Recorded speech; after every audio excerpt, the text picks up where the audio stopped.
توی تماشا کنم همین در توی بری فقط رئیسای مارکت قهرمانو میبینن قهرمانو با قهرمانو میبینن فکر و پروژکت کنم بیا یک دوره فکر پروژکشی نشوا اگر همین کنم اون بگیرم باید یا آنسو بگیرم بیا پروژکت با آدم شده حرمت ایزد همین در توی بیا وقت که همین قهرمان گفتنایو در بالای توی گردنه در این دنیا با فیلم مهمانه نگذاره ما از هوای کشتگی شنیدن دیگه لیکن نستای وقتی ساعت بشنگی ما هم نسته برای همین به انتماس رئیسای معرکه جوان مردم همین قهرمان کم بودی لیلی اور لیلی رئیسیه علی پوزیشن بای کرده بود اوزاد کرده بود هر رحمت باید این توجه کشته دیگه همین تعلیم و تاریخ چیزت بود بیا در توی فقط گفای شده آزاده گفای کماندر باره بود توی تماشا خونسندی مراجع دادر یک هست همین پارلمان را این شوایی در فیلی کسی بگیرم خدا که در فیلی جایا نیاشی هر خیلی بگذارم در باید سنگ هم بگذارم مرادی بالای کمالی در اون کجا وجود هم بگذارم خدا در فیلی جایا بلکه فرزندهای خود عمر دراز بینیو همه وقت باید این برپدرش رحمت نگویم من دادر من حضرت جان حاضر نزدیجا دادر این کلام من حضرت جان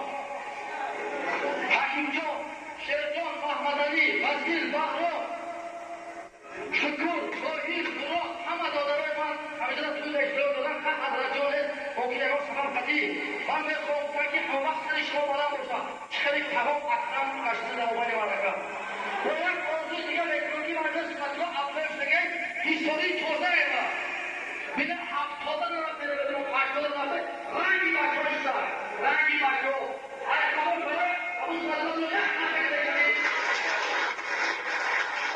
اینا هم خداوانده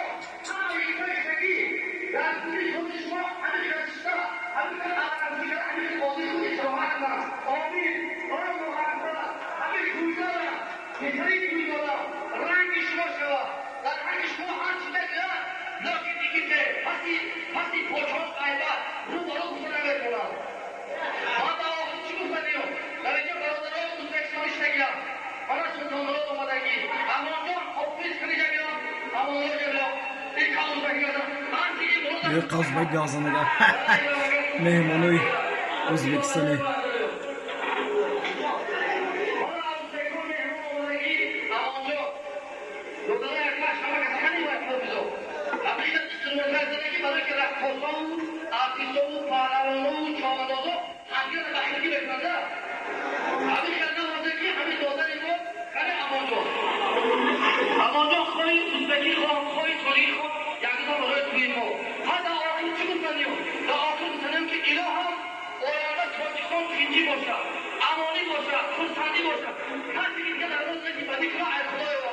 Allahu akbar. Rahmatin Nurali Xudo rahmat qilsin.